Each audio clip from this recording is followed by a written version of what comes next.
not even moving to the beat. Typical drummer. And welcome to Pointless Banter. Not Lane's laughing at me. Point out the camera. What's going on there, Not Lane? Just point at the camera. Just point at the camera. So, headband guy in Bandana Manor. Welcome. Welcome to another episode. Episode 5, I believe it is. Just gonna drop this out a little bit. Double check that whether it's episode 5. What's that? Oh, sorry. Podcast 5? Is it? I have no idea. I think might be that. I'm not sure exactly what we're doing. Fantastic 5. Fantastic 5. I'm trying to put on my little radio voice here at the moment. What do you reckon? Does it sound good? Sounds like it always does. Yeah. Well, it doesn't sound like it always does. So is this going to be like the episode 5-finger death punch then? Is he going to do all sorts of like things like that? Which is a Kill Bill thing, isn't it? I've seen Kill Bill not very many times. I don't. Great film. There's two of them. There's two of them. Yeah, yeah. Volume 1 and 2. Mm. What do you mean? Isn't that what the movies that kills Bill? 5-finger death punch. Yeah, right. I don't even remember. Hey. Oh, mate. I guess that's where the band name comes from. Hey. I'm guessing so. I like that. It's a good little reference, like Atreyu from Neverending Story. Yeah. I don't like their music, but I like their name. Atreyu aren't bad. Yeah? Yeah. I know you've seen them a couple of times. I have, yeah, and interviewed him. Yeah? Yeah, interviewed the bassist, whose name escapes me. Okay. But yeah, nice guy. Oh, nice. Nice band, yeah. So what's it with the bassists and drummers only doing the interviews these days? Is that in reference to the little dig that I made yesterday about how I got to interview somebody from Guns N' Roses? Oh, it wasn't a little dig, but it was just a nice, a very good segue, I thought I'd like to think. So I interviewed someone from Guns N' Roses yesterday. Excellent. That sounds amazing. Yeah. Obviously not a singer or anyone important. Well, it's not going to be the bassist in Guns N' Roses because that's Duff McKagan, so it leaves you with, it's obviously the drummer. Yeah. So Frank Ferrer, who's the drummer, he's been in the band since 2006. Right. You're going to say 2006, but it's a zero. So. Yeah. Yeah. And he wrote 5 songs on the Chinese Democracy album, and the good ones as well, like Chinese Democracy, Better. Did he also take the 10 years to write them as well? Well, it did take 4 or 5 years for that to come out. And so anyway, I interviewed him yesterday, and I was interestingly enough, it's not been published yet, but it will be by the time people hear this. Hopefully, yeah. Yeah, you think so? But I don't know. And so I did it yesterday morning, and he was super cool guy, and like, straight away he's like, oh, so where you from? I was I'm phoning from Australia. And he goes, oh, Australia. He goes, oh, I love Australia. And he did. And he goes, I said about Adelaide. And he goes, oh, I used to date a girl in Adelaide, which to me just sounded like there was a groupie who followed him around Australia who happened to be from Adelaide. And I was like, oh, when was the last time you here? And he goes, oh, when Guns N' Roses were here, 2017. And he goes, oh, Adelaide. So this is true, because they're going to get the plug not only in the podcast, they should get the plug in the review as well. He goes, Adelaide has that really cool store, Midwest Trader. And I was like, yeah, we've still got it. So, do we? So, yeah. Well, when I checked on Google yesterday, we did. Yeah, all right. I haven't been there for a while. So, yeah, even 3 years later... Still remembers that. He's still plugging local businesses in South Australia, in Adelaide. So, well, that's because they get half their stuff from over in America anyway. Well, yeah. All the second-hand stuff.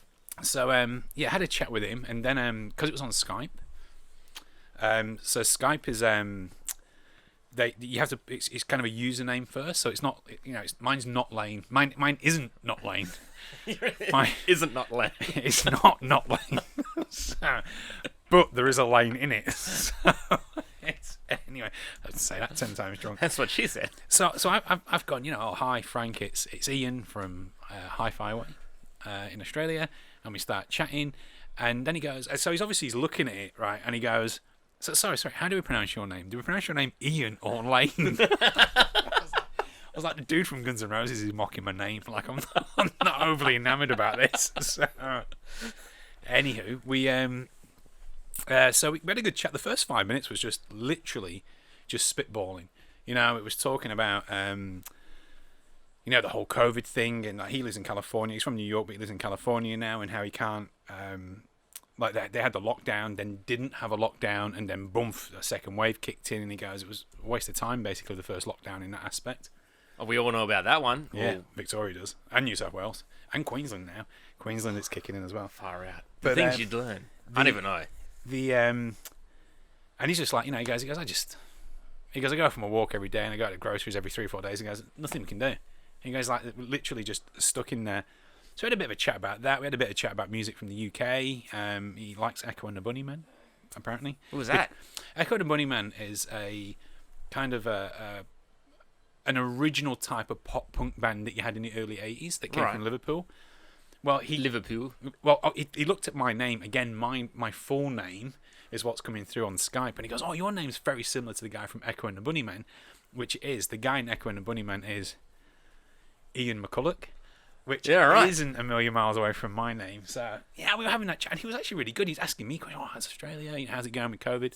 Had a bit of a chat about that. Had a bit of a chat about the Black Lives movement, and he's of Cuban descent.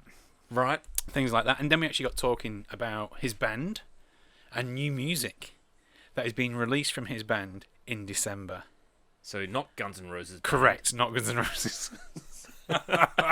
So it's not his band. Yeah. So actually, the other band's not really his band. So it's in a band called that's spelled PSSR, but it's pronounced Pisser. Right. And they're basically a New York punk band, very much in the same sort. Like when I first heard them, So Ramones. No, my first reaction actually was New York Dolls. Okay. Yeah, probably more of that kind of that sleaze and swing that comes with it, rather than just the repetitiveness of the Ramones.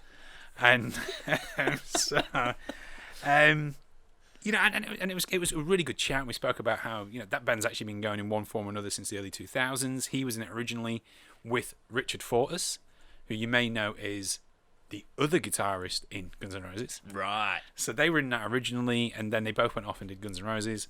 They came back about 5-6 years ago. So one of the songs still has Fortus on it, but then Fortus has gone off and done other stuff. They got another guitarist in, and anyway, so yeah, I was just talking about that and basically plugging it all. How can you promote music during a time you can't go to a show? What are they doing? They're taking every day as it comes. They're just living off royalties, though. Well, the rest of the band won't, because the rest of the band. This was the comment he made. So the lead guy in Pisser, essentially it's his band, is a guy called Eric Jacobson or Eric J. And Frank's comment or Frank's line was, "He's the greatest frontman you've never seen," which gives you an indication too. Nobody knows who these guys are. And when I was doing my research, I was like, I was looking everywhere, and I'm like, I can't find a history of this band pre-2015 when there's a YouTube clip. And that's where Frank went and filled me in on the past, going all the way back to even the 90s when they were in a band together called Honky Toast, signed to Epic Records. But then, the interview's going on and we're talking away and everything else. But of course, we got an email on Wednesday night that said, keep your Guns N' Roses questions to a minimum. Ooh. As directed by Guns N' Roses management. Right. So we're about 15 minutes in, 13, 14 minutes in to the conversation with me and the drummer from Guns N' Roses, arguably one of the biggest rock bands in the world ever. Oh, this guy upstairs. Yeah. And, he's obviously just challenging that. He obviously thinks AC/DC. And so I said, look, and I said to him, I went, look, I've got to ask you about your other band. If I don't ask you about your other band, I never said Guns N' Roses, but I said, I have to ask you about your other band. If I don't ask you about your other band, if I don't take this opportunity, I'll get shot. But I'm also well aware we've been told not to. And he just laughed. I said, fair play to him. He just laughed, and he goes, dude, just do it. Just ask the question. Just get it done. I was like, all right. And so I was like, so I asked the question about new music. What's going on with that? And by the time this goes out, hopefully the interview will be up.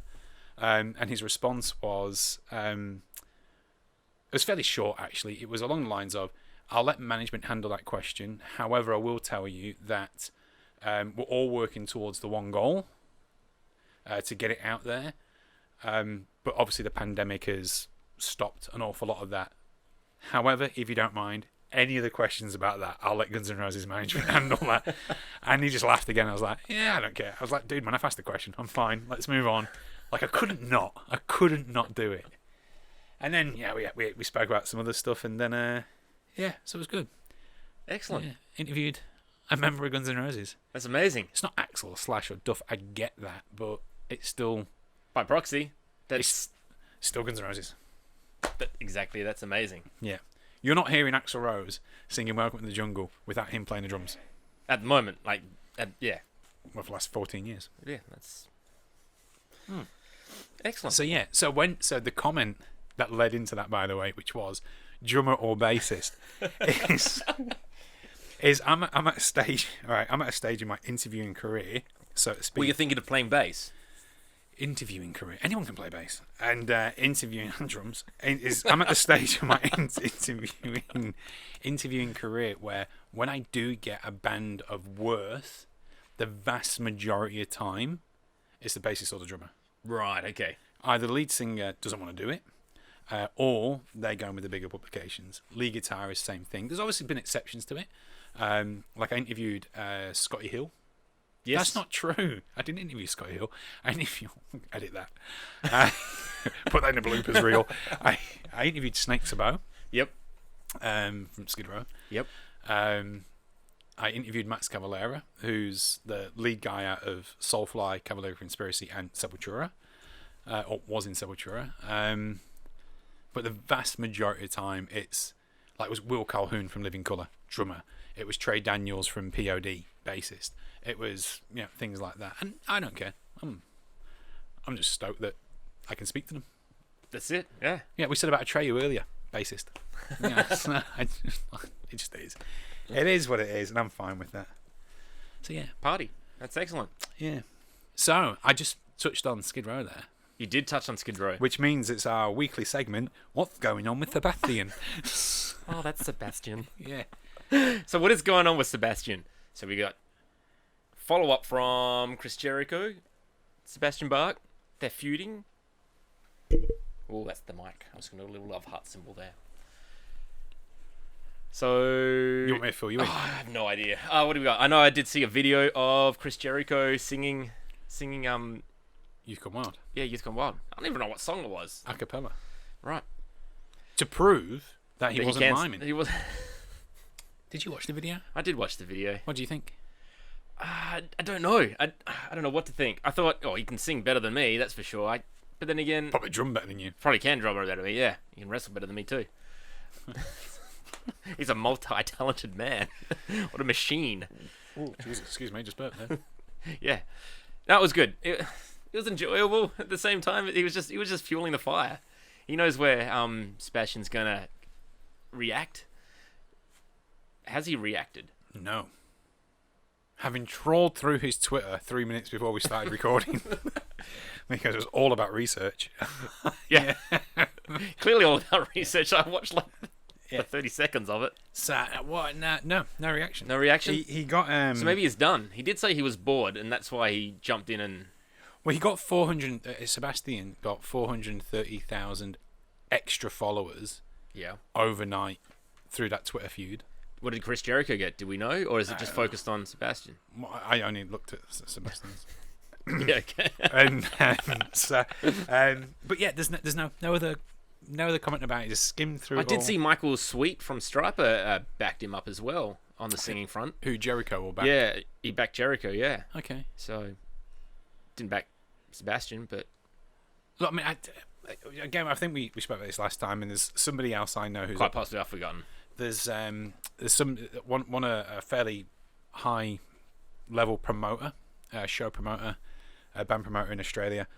We were talking about this, and he made the comment of the vast majority of them do.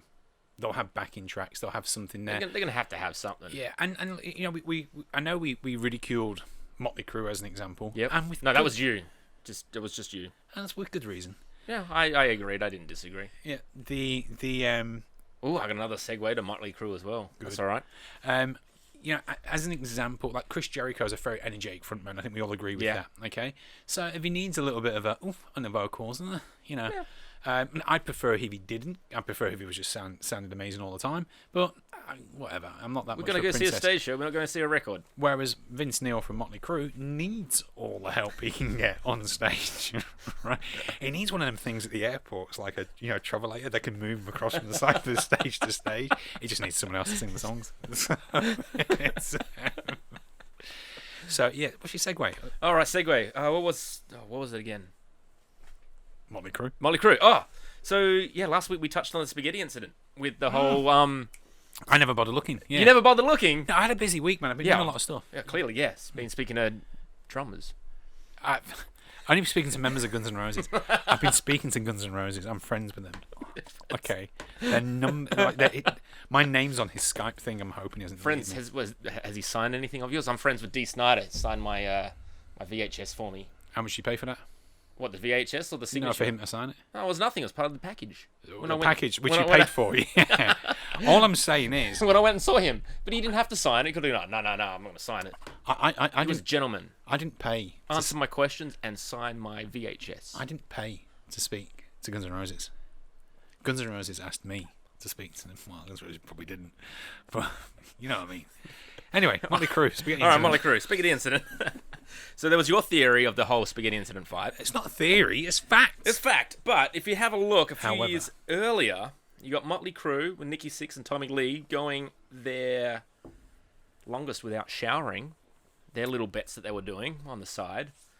And then a unlucky groupie got to visit the little rock star of Nikki Sixx and held up some spaghetti. So where does Guns N' Roses come into this? Spaghetti incident. Why they referenced that? No, they didn't. It was yes, that was I totally referenced that. It was all to do with the fight in a restaurant between Stephen. That was way after this happened. They're referring to this. They're not. They're referring to Stephen Adler. It's not even related. It's not even vaguely related. And you got to remember, Guns N' Roses, especially Axl Rose, by the time 1991 came round, and Spaghetti Incident was what, 93, 94. By the time 91 came round, in Get in the Ring, Axl Rose has already nailed Vince Neil. He's already called him out in the song Get in the Ring. And not only that, he's already had a fight with Nikki Sixx for punching Izzy Stradlin. They're not talking about Motley Crue. There's not, when it comes to Guns N' Roses, I'm a bit of a tragic actually, and it's about. It's showing. Yeah, I'll put your mortgage on it, not mine, because I've already lost it in one of these conversations. I'll put your mortgage on it that it's about Stephen Adler and the other Guns N' Roses drummer, not the one I spoke to, not the one who's in the band now, and Axl Rose. Well, I concede because there's no way in hell I'm putting up bandana matter for this kind of bet. Thank you, Yeah, Your Honour. Well, that's another nice little segue there with Stephen Adler as well, because when Steel Panther came here last, Stephen Adler was playing and doing his own little solo tour. I missed it because I was in Melbourne and or Sydney. He was at the Gov, yeah. Yeah, he was at the Gov. I didn't go to that either. I heard it was quite good, actually. I did hear it was good, yeah, and they did an excellent time. What do you call it? And then Steel Panther went up to Brisbane and then crashed his show. Were you at that show? No, I didn't go to the Brisbane one. Frown. Anyway. Nice segue. Okay. Steel Panther. No, I'll go into Steel Panther then, yeah. Okay. As we always do. Or as I always do every week. So, we're already Sebastian back down, and we're now Steel Panther down. It'll be Rosemont shortly. So, All right, so the Steel Panther. What's your segue with them? Working on get this, a movie. A Steel Panther movie. A movie? About a cow or a movie? Yeah, movie. A movie. So, Styx was interviewed on a podcast. I can't remember the guy's name, but he's also, I think he was a drummer, some drum podcast. There's a woman upstairs as well. What do we got? So, it says it's all going on here. They've got a number of songs written for it as well.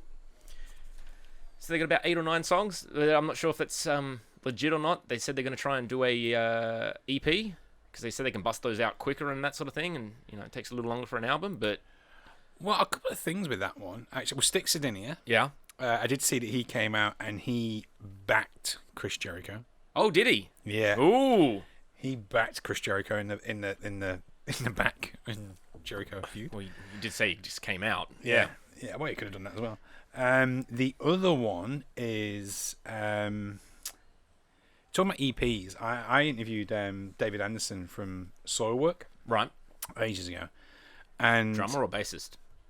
I actually don't know Soilwork. Sorry, he's actually one of the lead guys, but that's probably why, because you don't know who they are. Well, I know who Soilwork are. I just don't know their music. Heavier. Yeah, I know they're heavier. So anyway, I interviewed him a wee while ago, and we were talking about the changes in the music scene and things like that. He genuinely believes that the days of albums are done. That is EPs, because you can whip out, It's 4 songs or 5 songs or whatever. You can whip out 4 songs twice a year. Okay, Yep. And not only that, with the way it is now, and I know of other bands that have done this. One as an example called Aviva, who I'm friends with. Yeah, I was going to say, I remember you talking about this a couple of years back. Yeah, so I was meant to catch up with them in Sydney, in LA a few months ago, but the whole thing happened.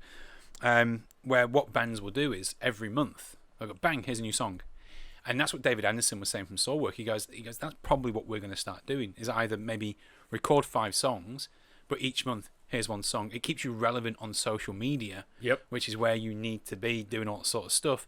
And then you can go and download it off of your whatever you need to, rather than doing the traditional cycle of you sit in a studio for 12 months, here's an album, you then go and tour it for 2 years, and then boom, and just that sort of thing. So the whole EP thing, I think, will be on there. It's not terrible. I mean, it's a whole subscription method. Yeah. And still, the third Steel Panther reference is they have been appearing in other people's music videos. Oh, yes, you did mention that. Yeah. So was that Corey Taylor, wasn't it? So my mate Corey, Yeah, your mate Corey, yeah. is releasing his solo album September, I think. But he dropped 2 songs during a week, 2 very, very different songs. And if there's anything about Corey Taylor, which you got to give him credit for, I mean, he's probably metal's version of Dave Grohl in that he appears like he's on everything. Right. Like he'd turn up at the opening of an envelope if it meant it was a chance for him to sing. Like he's everywhere, right?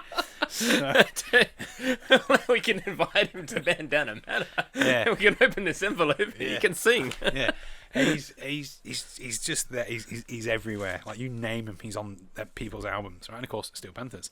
Yeah. And so he dropped 2 songs during a week there, 2 very, very different types of songs.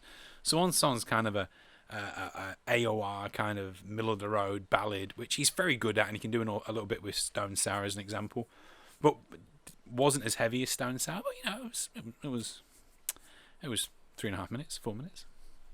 Radio song. And but then he had this other one which has caused a few ripples. Okay, So quite a few people. So I put it on Facebook. Right. And it's him with 2 rappers, Kid Cudi and Tech9, right? And he goes and whips out a song. I think the song off the top of my head is called CMFT. So Corey motherfucking Taylor, right? Right. And it's a heavy song. Like, there's a lot of riffs and grooves in there, and he's singing away and he's rapping away and he's doing what he wants to do. And he's got these other rappers coming in, and the chorus is something like, I can't remember what the chorus is, but it's a whole bunch of people saying Corey motherfucking Taylor. Right. And in the video, it's basically every single one of Corey Taylor's mates. So Lars Ulrich from Metallica's in there, Steel Panther in there, Lizzie. All 4 of them, or just Michael Starr? There's 2 of them. Ooh. I think it's Styx and Michael. Right. Lizzie Hale from Hellstorm's in there. Ronnie Radke. Nikki Sixx is in there. John It's all the Five. California people, isn't it, though? Scott Ian is in there from Right. Anthrax. Like, and you're going through that. Like, even Anthrax. You know when I interviewed Anthrax, you know who I got? Fucking drummer. Oh. although technically it is his band, actually. Like, he's the driving force behind the band. It's like getting Lars Ulrich with Metallica. So but anyway, Corrosion of Conformity, I got the singer. Anyway, Pepper Keenan. Anyway, so all his mates are in there, and I'm sitting there, right, watching this Corey Taylor video, which is, a lot of people like it, a lot of people don't. A lot of people are you either love it or you hate it, Yep. And what are you? I didn't mind it, actually, to be honest. That was Okay, alright. so love, hate, don't mind it. Yeah, I was probably more in. I listened to it more than once. I'm just saying. But what pissed me off was, right. I'm gonna sound so arrogant here. He's got all these people in there that I've met in his video. Lizzie Hale, Steel Panther, Randy Blythe from Lamb of God, and I'm like, where's my call? Why didn't I get a call? Like, everybody would love the video if I was in it. I'm just saying. Like, the extra 9 people who watched this, they would have loved it. I think it's 6. Between you, listening, myself listening, girl on couch that's not present tonight. That's 3. 3 plus 6. We got 9 listeners on that last episode. A girl on couch. Nice segue. Yeah. And she wrote on Facebook before. No, we I came didn't on see. No. that she's learned how she can play her Spotify playlist while playing Fortnite? Wow. Yeah. Whoa, that was a little loud. Sorry. Yeah. Wow. Yeah. So we're never going to How see. the hell does that happen? I don't know, but you're never going to see her again. I think it's over. You've been replaced by Spotify. Between Spotify and Fortnite, I got no chance. Yeah. You're just there when it gets cold at Yeah. night. Yeah. So I'm not going to hold my breath for the Steel Panther movie, to be honest, because there was supposed to be a TV show back in 2016. Did they do a show every day? No, there was going to be a Steel Panther TV show. Was that when they were really popular, though? Yeah, that's when they were really popular. Counting YouTube clips, that's not a TV. It's not Steel Panther TV. I suppose it's not television.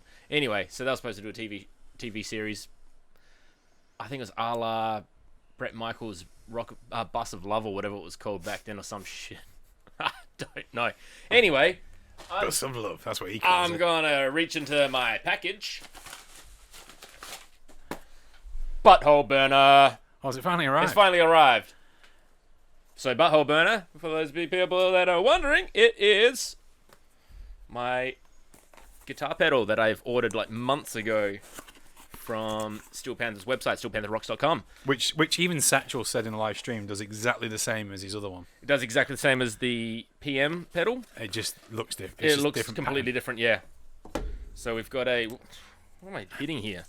I've got a little sticker. A little chili sticker. That looks awfully... Suggestive, yeah. Actually smells like butthole. So I got my little certificate of authenticity.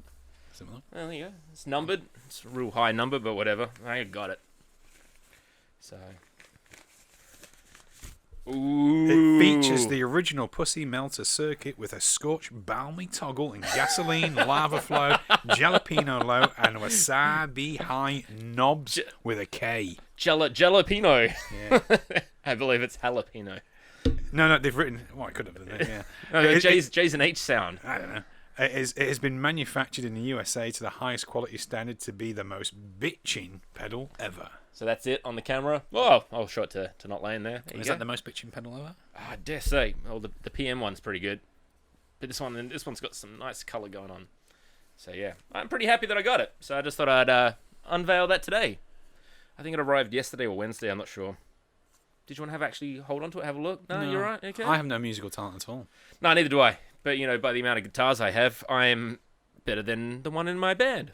Our lead guitarist in our band, Atomic Sister. Oh, interesting. Yeah.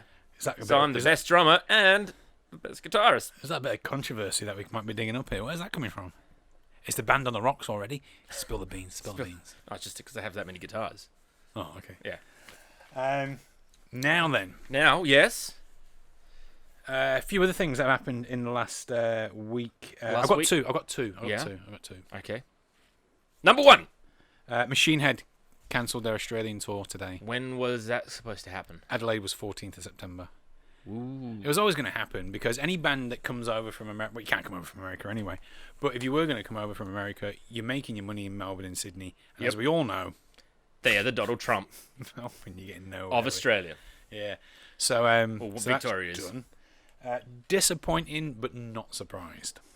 Refunds will be done from your ticket person. Unless you bought your ticket from, the guy outside the 7-Eleven across from the casino there. Because we all have 7-Elevens here. Oh, they do in Melbourne, so yeah. Well, that sucks. Yeah, so good luck with that. The second big one is, and I'm intrigued to get your opinion on this. Yeah. Right, because I have my opinion. Controversial as it is. So this week is the 40th anniversary of the second biggest selling album of all time. Number 1's Michael Jackson's Thriller, by the way. Right. Number 2 is Australia's own AC/DC. Oh. Back in Black. Right. Right. Never listened to the whole album at all. I was going to say that to you because... you know that I would never have listened to that album at all. Why? I don't know. Do you not like AC/DC? How un-Australian are you? Yeah, it seems to be very Australian. Un-Australian. You know what?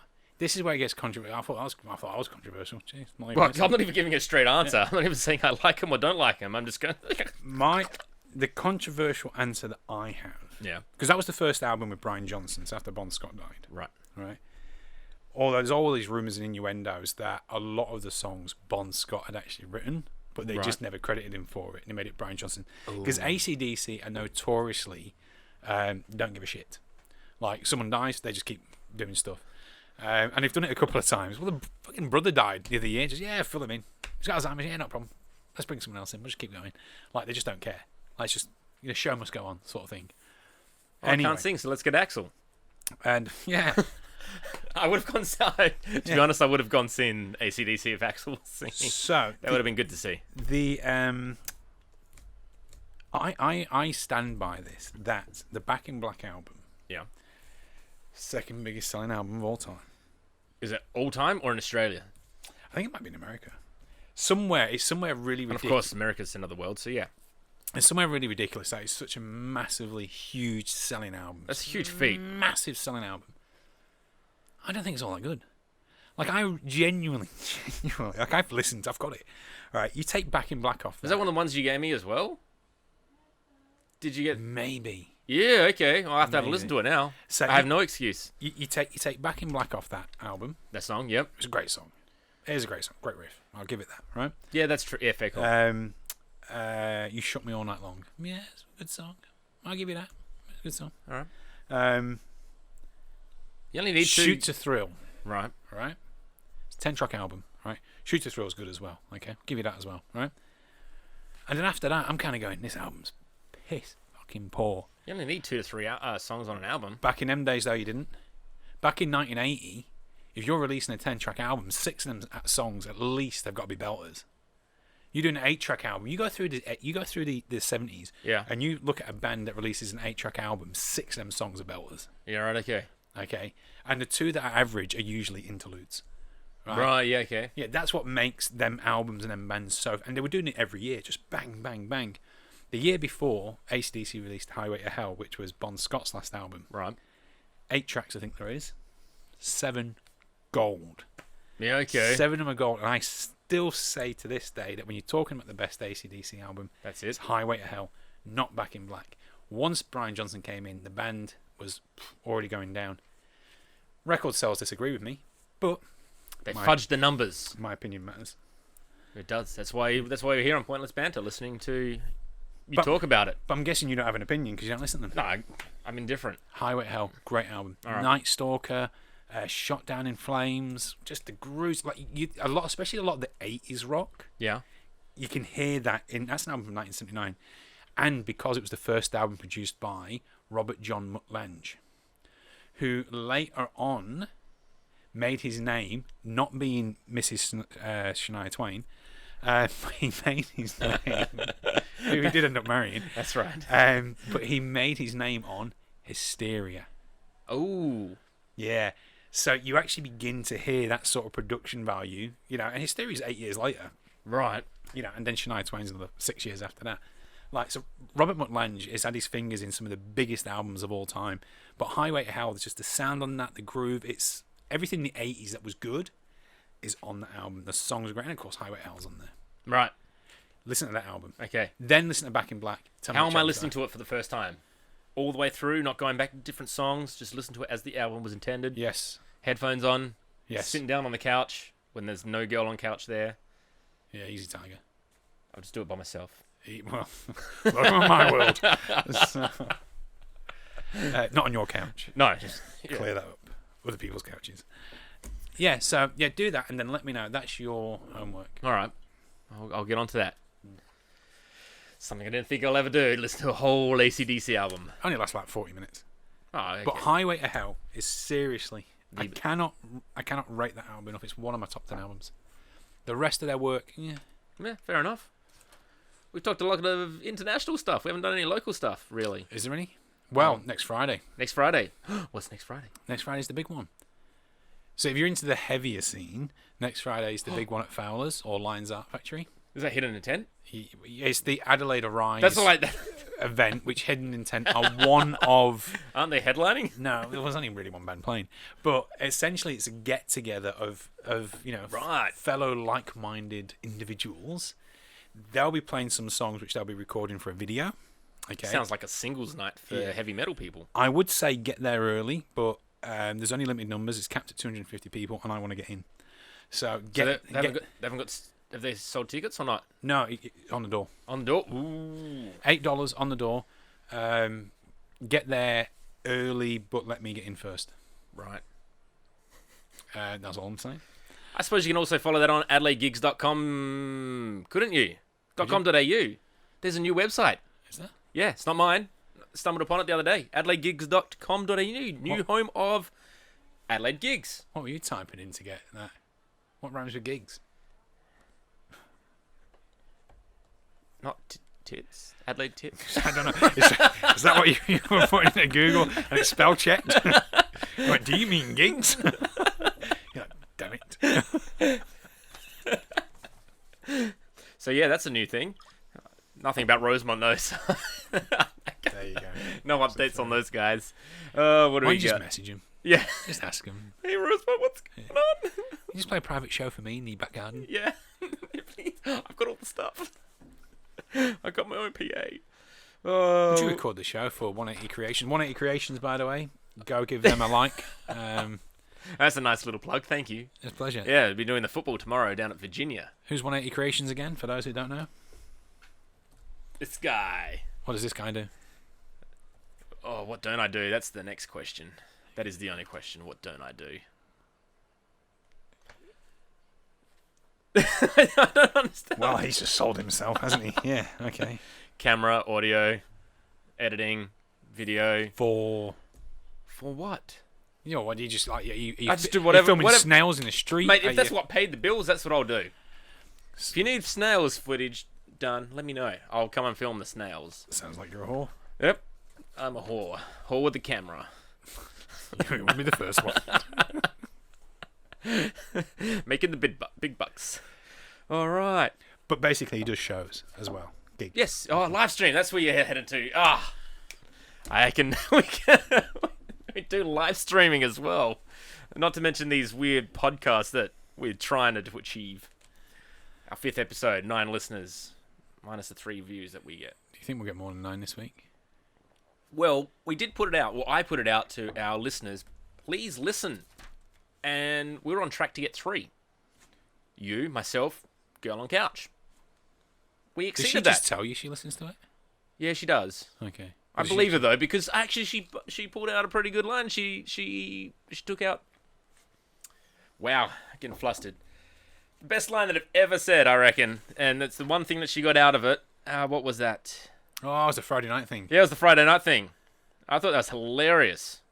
I wrote it down. I thought, You sent it to me. yeah. It's like Friday night's my rest night. I don't put out. Something like that. It's pretty funny. So Maybe yeah, it was the way she said it. yeah, it must have been the way that she said it. There you go. I don't put out on Fridays. Yeah. I thought that's hilarious. So yeah, Dee Snider released his new album as well. That came out today, 31st. And you got it delivered, didn't you? Right. By the same guy who delivered your pussy melt 3 months late. No, it's not the same guy. Butthole burner. I think they're completely different companies. No, JB's got it in their record store. I'm taking a piss because you didn't get it on Yeah, I time. had- Yes.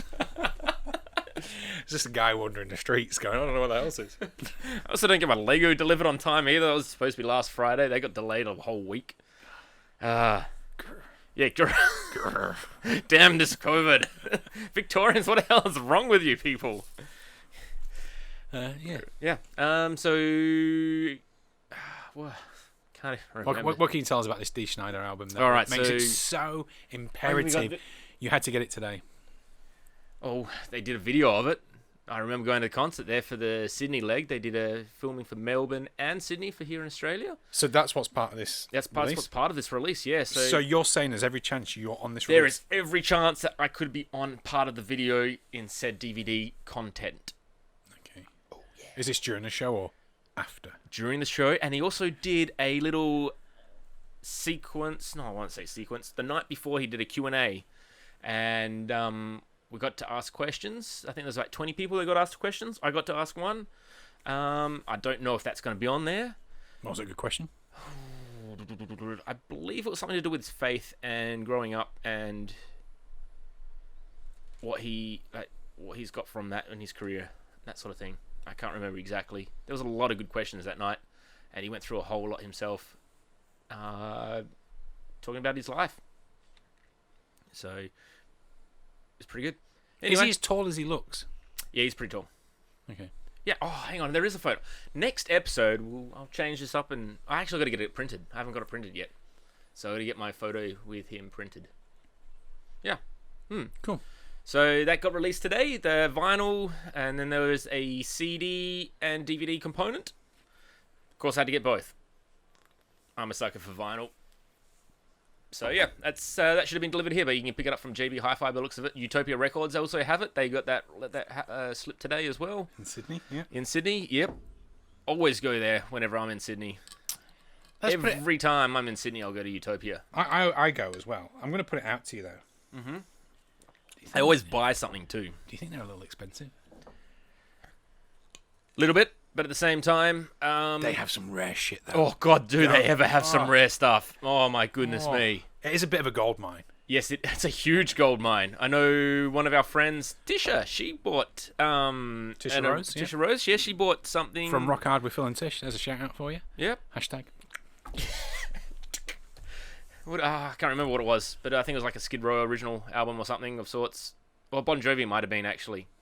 Yeah, when we went down there. That was when we went to see Dee Snider that time. We bought a shit ton of stuff there. Oh, that actually might have been when we went and saw Joan Jett, too. Did I say Joanne or Joan? Joan Jett. You said you were right the first time. Yeah. So... And we saw Joan Jett at Utopia. That was a good time. Was she performing, or was that just like No, it was just a little meet and greet. So you had to buy a record or CD of the new album that they brought out. It was like the soundtrack to the film, Bad Reputation. Fair enough. Yeah. That was great. So I bought a CD, but I actually bought a vinyl from another place. I bought the CD from there so I could get in. That's fine. But yeah, I got my vinyl signed. And then got a photo with them. It was awesome. And my photo actually jumped up onto... the front album cover on their Instagram when they were doing all the photos for the meet and greet. So I was pretty chuffed with that. That is impressive. And it was a Wednesday, so I was wearing an electric pink bandana. Because on Wednesdays we wear pink. On Wednesdays we wear pink. Which film's that from again? Mean Girls. On October 30th, asked what day it was. Did you get this on a Wednesday? Actually, I got that on Tuesday. That came into my position on Tuesday. And Wednesday, I was wearing it. I was wearing a pink bandana on Wednesday, and I thought I'd put this guy, give him a pink bandana on a Wednesday as well. So on Tuesday, you got a little head, yeah. Yep. So I thought I'd like to little collaborate a Not Lane and a headband guy there. Ah, is that what That's what the hat is? Right. How red is that? That's not bad. Yeah. Yeah. That's impressive. Yeah. Yeah. I was trying to find like a trucker cap. Didn't go on time, but it's a good thing because it's the exact kind of hat now. Yeah. I'm wearing a different hat this week. Yeah. Yep. I learn and listen. Oh, look at you. Yes. It's attention to details. Yeah. I'm going to crack open another beer. I'm going to enjoy my Pussy Melter rip-off. It's a butthole burner now. For those people that missed it through the front door, they get it through the back door. I got it twice. Oh, this conversation's deteriorating into real quick. You got anything else to follow up? Look, I think we've covered the main things. So where was the Adelaide gig next week? That's at Fowler's or Gov? Lions Art Factory. Lions Art, that's right, sorry. That's the same place as Fowler's, just different name. Correct. Yes. Different owners. All right, cool. We've got Toilets are still trashed. Are they? Yeah. Hey, they've got a good band room though now, don't they? Do they? I don't know. I think so. They were doing some little show thing where you could pay to go into the band room or the green room or whatever. I haven't been backstage since it's been Lions Art. Right. There we go. That's one of the lines. Did want to bring up real quick that snow leopard's scientific name used to be Uncia uncia. It's recently changed to Panthera uncia. You had a quiet week, haven't you? Yeah. I was off in the Flinders Ranges, climbing mountains. I'm just looking up snow leopard scientific facts. Okay. Yeah, no, I've got nothing. Yeah, I think we smashed that Machine Head. We smashed that ACD. Well, I smashed that Machine Head ACDC. Yeah, I've brought up Sebastian Bach again. Yeah, and I Steel brought Panther. in Steel Panther again. Yeah, and of course, my mate Frank Ferrer. Yep. Peace, Frank, if you're watching. Oh, I better get this music queued up. Hey, that's gone. My mate from Guns N' Roses. Yeah. One day I'll get there. I'll get to reviewing and talking to superstars. I'm not very good on the mic. All right. I've been Headband Guy, not Lane, sitting next to me. Y'all been lovely. And we'll catch you next time on Pointless Banter. I had to think of what my show was called then. My show.